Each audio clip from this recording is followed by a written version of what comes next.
Mirando que o Stichting Rancho também é uma stichting para conservar a história e cultura de rancho e mirando que trabalha com Tindi Hasi, eigenlijk nós estamos com é parte de conservação de história sempre também tem trabalho com Tindi ver com UNESCO, dus eigenlijk hoop de costam que nós temos dever de Hasi para nós poder informação documentar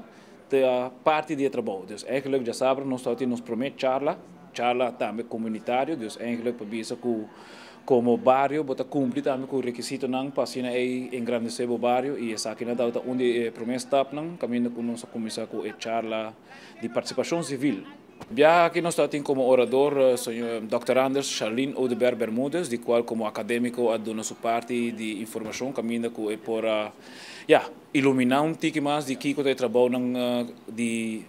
parte de social comercial de barrio e também a participação civil, que é algo muito importante para nós aqui na Aruba. O menino que tem o Dr. Anders Rafael Lopes, esse está em contexto que nós estamos planificar para ter panelista, dus eigenlijk 4 panelistas, de qual um de nós toma a oportunidade aqui para apresentar e essa aqui está em mão de Dr. Anders